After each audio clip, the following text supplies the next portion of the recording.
যিটো শুদ্ধ যিটো ফলাফল সেইটো কেতিয়াও উলিয়াব পৰা নাই আৰু ইতিহাসে পৰিসংখ্যাই বিগত বিভিন্ন এক্সিট পোলৰ তেওঁলোকৰ যিবোৰ ফলাফল তেওঁলোকে লৈ আহিছিল সেইবোৰে বহুবাৰ ভুল প্ৰমাণিত কৰিছে আৰু বিশেষকৈ শেহতীয়া 10টা বিধানসভা আৰু লোকসভাৰ এক্সিট পোলৰ ফলাফলৰ তেওঁলোকৰ বিফলতাৰ হাৰটো 57%, তাৰমানে অলমষ্ট 60%, 60-40 খেল। তাৰমানে অল্টাৰনেট প্ৰতিটো এটা নিৰ্বাচনৰ পিছৰ নিৰ্বাচনটোতে প্ৰতি দুটা নিৰ্বাচনৰ এটা নিৰ্বাচনৰ এক্সিট পোলৰ ফলাফল ভুল।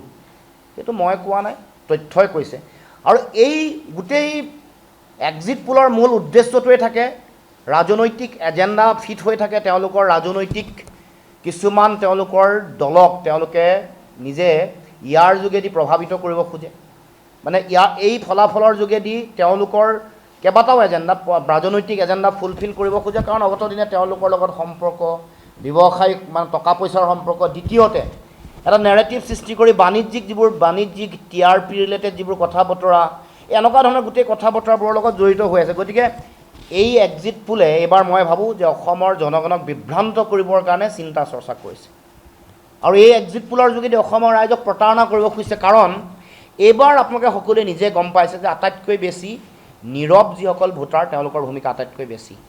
যোৱাকালি এটা চৰকাৰী ব্যক্তিগত খণ্ডৰ মই নিউজ চেনেল বুলিয়ে কৈছোঁ, মানে চৰকাৰী বুলিয়ে কৈছোঁ, তেওঁলোকেও এই কথাটো তেওঁলোকৰ যিটো ৰিপৰ্ট তাত ৰিফ্লেকশ্যন হৈছে, প্ৰতিফলিত হৈছে।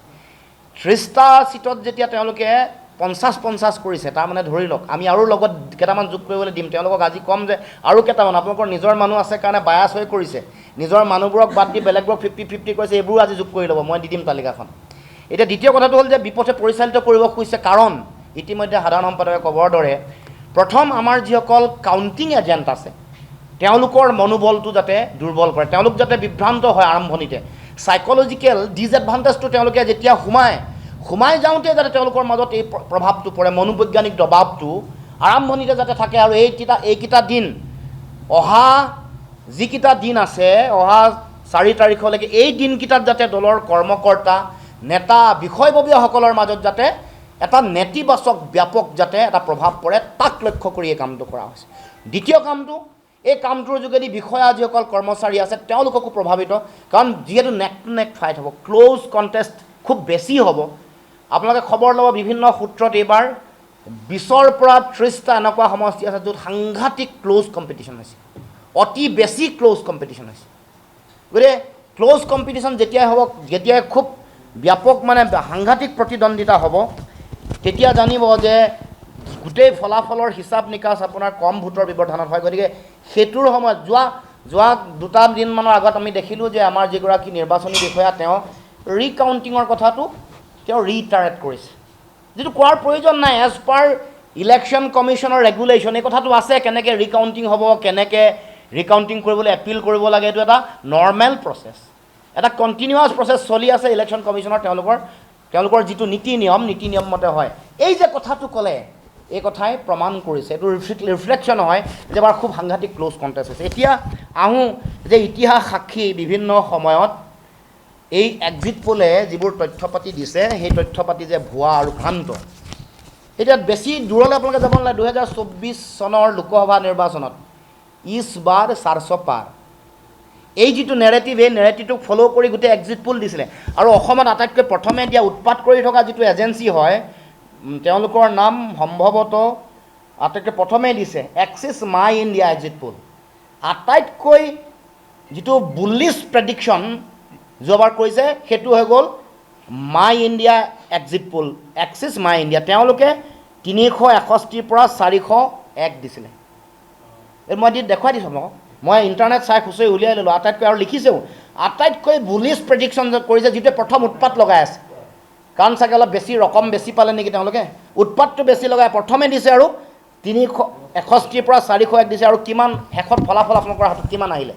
2024 চনৰ লোকসভা নিৰ্বাচনত বিজেপি 200ত সীমাবদ্ধ হ'ল, NDA 293ত সীমাবদ্ধ হ'ল। এইটোৱেটো কথা, এইটো এটা প্ৰথম আপোনালোকক দিলোঁ 2024 চনৰ লোকসভা, একেবাৰে আমাৰ ওচৰত থকা। তাৰ আগলৈ যাওক 2014, 2024 চনৰ লোকসভা নিৰ্বাচনত কি কৈছিলে যে এক্সিট পলে কৈছিলে বিজেপি একদম একেবাৰে মাইনৰ এটা হেৰি লৈ পিনে একদম ক্লোজ কণ্টেষ্টত তেওঁলোকে চৰকাৰ কৰিব, সংকীৰ্ণ জয় হ'ব, একক সংখ্যাগৰিষ্ঠতা নাপাব বুলি কৈছিলে এক্সিট পলে, আমি কোৱা নাই। কিন্তু বিজেপিয়ে 282খন আসন পালে 2014 যেতিয়া মোদীৰ চুনামীৰ পিছত চৰকাৰ। 2004লৈ যাওঁ, তেতিয়া মানে ইণ্ডিয়া চাইনিং বুলি এটা কেম্পেইন বিজেপি দলে কৰিছিল আৰু গোটেই যিমান এক্সিট পোল আছে সকলো এক্সিট পোলে কৈছিলে যে এবাৰ বিজেপিৰ চৰকাৰ আহিলে। কিন্তু ফলাফল কি আহিলে? NDA মাত্ৰ 181খন চিট পালে আৰু কংগ্ৰেছৰ নেতৃত্বাধীন UPA চৰকাৰ গঠন কৰিলে। এই তিনিটা আমি ৰাষ্ট্ৰীয় পৰ্যায়ৰ লোকসভাৰ নিৰ্বাচনৰ ফলাফল। এবাৰ আহোঁ বিধানসভাৰ ফলাফল। 2015 চনত দিল্লীত হোৱা নিৰ্বাচনৰ আপে কোনোমতে জয় হ'ব বুলি কৈছিলে, কিন্তু 70ৰ ভিতৰত 67খন আসন লৈ ঐতিহাসিক জয়ৰ কাৰণে কোনেও অনুমান কৰিব পৰা নাছিলে। সেইবাৰ এক্সিট পলৰ আটাইতকৈ ডাঙৰ বিফলতা। বিহাৰ 2020 চন এক্সিট পলে কৈছিলে বিৰোধী জয় হ'ব, কিন্তু NDA জয় হ'ল। পশ্চিমবংগ 2021 চনত এক্সিট পলে কৈছিলে যে বিজেপিয়ে চৰকাৰ গঠন কৰিব, কিন্তু তৃণমূল কংগ্ৰেছে গঠন কৰিব। এইবোৰ মানে এক্সিট মানে মানুহৰ মাজত তেওঁলোকে যিটো মানে পৰিৱেশ সৃষ্টি কৰিব খুজিছে। আৰু নিৰ্বাচনৰ ফলাফল 4 তাৰিখে অহাৰ লগে লগে এই যিবোৰ এজেঞ্চি তেওঁলোকৰ বিশ্বাসযোগ্যতাৰ প্ৰশ্ন, তেওঁলোকৰ গোপন ৰাজনৈতিক বুজাবুজি, তেওঁলোকৰ বিভিন্ন ধৰণৰ কাৰিকৰীগত বুজাবুজিৰ কথা ৰাইজৰ মাজলৈ আহিব। হিমাচল প্ৰদেশৰ 2022 চনৰ নিৰ্বাচন বেছিভাগ এজেঞ্চিয়ে বিজেপিৰ জয়ৰ কথা কৈছিল, কিন্তু কংগ্ৰেছে একদম কম ব্যৱধানত সেইবাৰ জয়লাভ কৰে। গতিকে সেইটোৱে কোনো এজেঞ্চিয়ে হিমাচল প্ৰদেশৰ 2022 চনৰ তেওঁলোকে দিব পৰা। 2022 চনত গোৱাত কৈছিলে যে বিজেপি হাৰিব, কিন্তু বিজেপি এইবাৰ জিকিল। গতিকে এইবোৰ এজেঞ্চিৰ ফলাফলৰ মই আপোনালোকক কেইটামান উদাহৰণ দিলোঁ। লাষ্ট 10টা নিৰ্বাচনৰ ফলাফলৰ তেওঁলোকৰ যিটো ট্ৰেক ৰেকৰ্ড, ফেইলিয়াৰ হৈ গ'ল 57%, এৰাউণ্ড 60%। তাৰমানে বিফলতা প্ৰতি দুটা নিৰ্বাচনৰ এটা তেওঁলোক চূড়ান্তভাৱে বিফল হৈছে। আৰু এইবাৰো আপোনালোকক ক'ব কৈছোঁ, এইবাৰ অসমৰ এই বিধানসভা নিৰ্বাচনৰ ফলাফলত এক্সিট পোলে দেখুওৱা ফলাফল, এই মই যিটো ইয়াত লিখিছে, এইটো যিটো আটাইতকৈ বুলিছ যিটো প্ৰেডিকশ্যন, সেই ধৰণৰ প্ৰেডিকশ্যন এটা হ'বলৈ গৈ আছে। কাৰণটো এইটোৱে যে এইবাৰ গোটেই নিৰ্বাচনৰ গোটেই ঢৌটো শেষ মুহূৰ্তত, শেষ সপ্তাহত সৃষ্টি হৈছে। আৰু ইতিমধ্যে ক'বৰ দৰে বিৰোধীৰ এইবাৰ এডভান্টেজ এইটো আছিল যে ৰাইজে বিচাৰিছিল একতাটো শেষ মুহূৰ্তত হ'লেও বিৰোধীৰ ঐক্যবদ্ধ যিটো যাত্ৰা, এইটো এবাৰ নিৰ্বাচনত হ'ল। গোটেই নিৰ্বাচনত ইয়াৰ প্ৰভাৱ আপোনালোকে সকলোৱে দেখিবলৈ পাইছে বা পাব। আৰু সেইকাৰণে যিবোৰ জেগাত কম্পিটিশ্যন প্ৰতিদ্বন্দ্বিতা নহ'ব বুলি কৈছিলে, সেইবোৰত প্ৰতিদ্বন্দ্বিতা হৈছে। কোনো এখন জিলাত এটাও চিটত প্ৰতিদ্বন্দ্বিতা নহ'ব বুলি ভবা জিলাসমূহত 6টা চিটৰ ভিতৰত 50%, 3টাত সাংঘাতিক প্ৰতিদ্বন্দ্বিতা, ক্ল'জ কণ্টেষ্ট হৈছে।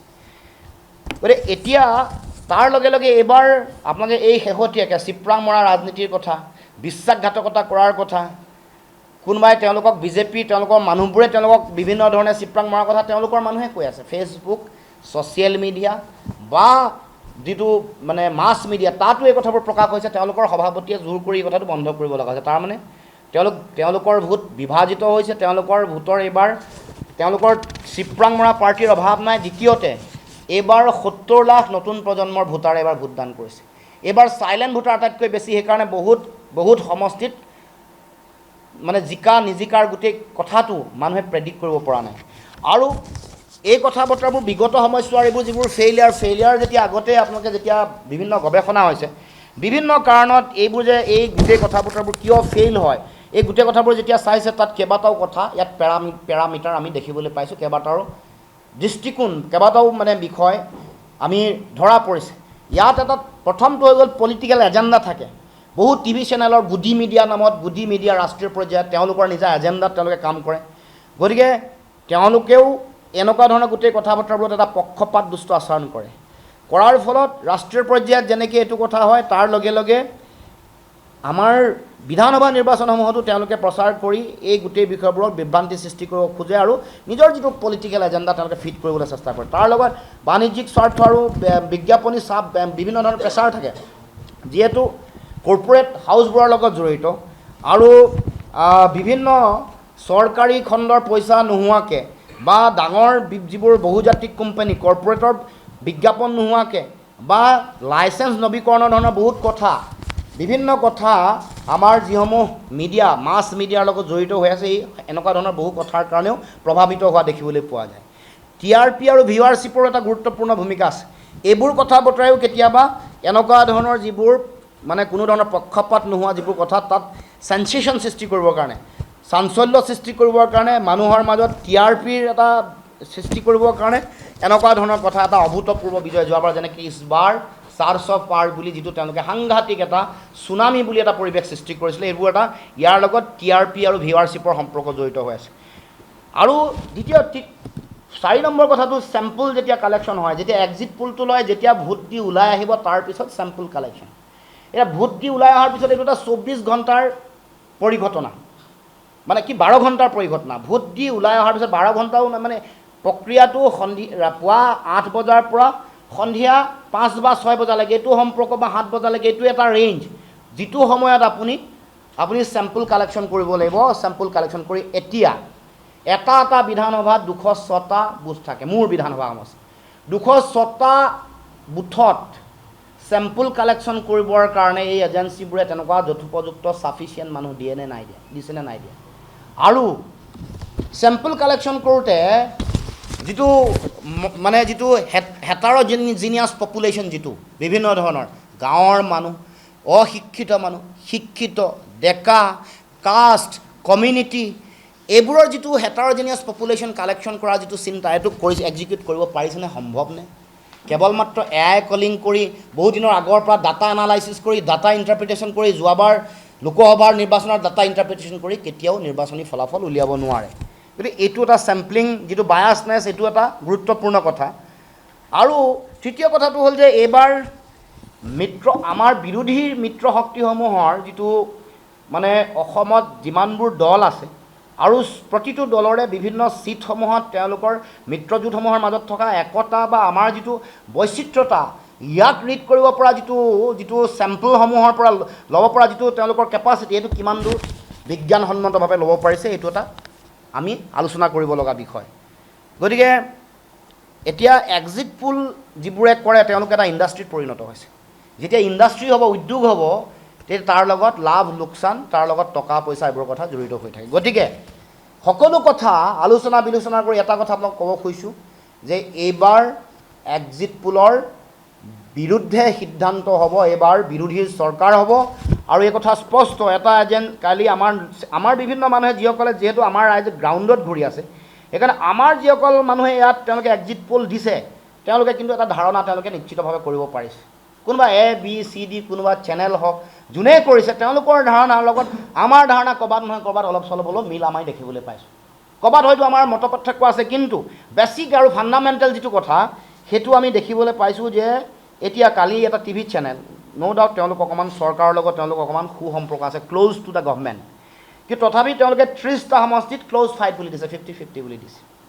নামবোৰ নকওঁ আপোনালোকে সকলোৱে জানে চাইছে আৰু বেলেগত তেনেকুৱা বেলেগ এছেছমেণ্ট আৰু আহিছে আমাৰ ইয়াত লোকেল চেনেল তাত যিবোৰ চিটৰ কথা আলোচনা হৈছে তেতিয়া আমি চাইছোঁ যে আমাৰ লগতো আমাৰ যিটো গ্ৰাউণ্ড ৰিপৰ্ট আছে সেইটোৰ লগত অলপ মিলিছে কিন্তু তাৰ লগত আমি কেইটামান আৰু এড কৰি দিছোঁ আমি আৰু দুটামান কৰি দিওঁ 30টাৰ লগত মই কৈ দিব খুজিছোঁ এইটো তিনিচুকীয়াত যোগ দি দিয়ক মাকুমত যোগ দি দিয়ক মাকুম যোগ দি দিয়ক চাবুৱা লাহোৱাল যোগ দি দিয়ক নাজিৰা দিব খোজা নাই নাজিৰাত দি দিয়ক ডিমৌ দিয়ক দেৰগাঁও দিয়ক গোলাঘাট দিয়ক সৰুপথাৰ দিয়ক বিশ্বনাথ চাৰিআলি দিয়ক বিন্নাকান্দি দিয়ক দিছপুৰ দিয়ক গুৱাহাটী কেন্দ্ৰীয় দিয়ক পলাশবাৰী দিয়ক কমলপুৰ দিয়ক ৰঙিয়া দিয়ক বৰক্ষেত্ৰী দিয়ক মৰিগাঁও দিয়ক এইকেইটাও লগাই দিয়ক 30 + 17 47 মই অনুৰোধ জনাইছোঁ এই 32 50-50 বুলি ক'লে নহয় আৰু 17টা মই দিছোঁ এইকেইটা 50-50 এইটো আমাৰ এছেছমেণ্ট মতে কাৰণ যোনে এছেছমেণ্ট কৰি 30-30 কৰিছে কাৰণ তেওঁলোকৰ নিজৰ মানুহ আছে নিজৰ মানে ঘৰুৱা মানুহৰ ককাই ভাই নিচিনাও তেওঁলোকৰ কথাটো অলপ বেয়াকৈ ক'লে বেয়া হয় কাৰণে নাই কোৱা কিন্তু সঁচা বাস্তৱ ছবিখন হ'ল যে 50-50 হৈছে। গতিকে এই কথাটো হ'ল এই যিটো মানে সেইকাৰণে আমাৰ লোকেল যিসকল আমাৰ ইয়াত থকা স্থানীয় যিসকল চেনেল তেওঁলোকৰ এছেছমেণ্ট মই চাইছোঁ তেওঁলোকে এটলিষ্ট তেওঁলোকৰ এটা প্ৰপাৰ এটা ৰিপ্ৰেজেণ্টেশ্যন প্ৰায় প্ৰত্যেকেই কৰিবলৈ চেষ্টা কৰিছে বা প্ৰায় ওচৰা ওচৰি হৈছে। হয়তো গোটেই কথা বতৰাবোৰ 4 তাৰিখে আহিব ফলাফল 4 তাৰিখে আছে কিন্তু এই যিটো এটা একেবাৰে বুলিছ এণ্ড ভগাছ যিটো তেওঁলোকৰ প্ৰেডিকশ্যন এটা মানুহক বিভ্ৰান্তিকৰ পৰিৱেশ সৃষ্টি কৰিবৰ কাৰণে যিটো পৰিৱেশ তেওঁলোকে বনাইছে ইয়াৰ গোটেই কথা বতৰাবোৰক আমাৰ সাধাৰণ জনগণক আমাৰ দলৰ কৰ্মকৰ্তাসকলক তেওঁলোকক কৈছোঁ যে এয়া অতি সুপৰিকল্পিত ষড়যন্ত্ৰ, এইটো এটা নেৰেটিভ বনোৱাৰ তেওঁলোকৰ এটা বাগধাৰা সৃষ্টিৰ তেওঁলোকৰ এটা সুপৰিকল্পিত এটা ষড়যন্ত্ৰ বা কূটকৌশল, ইয়াত যাতে কোনেও যাতে ভয় খাব নালাগে।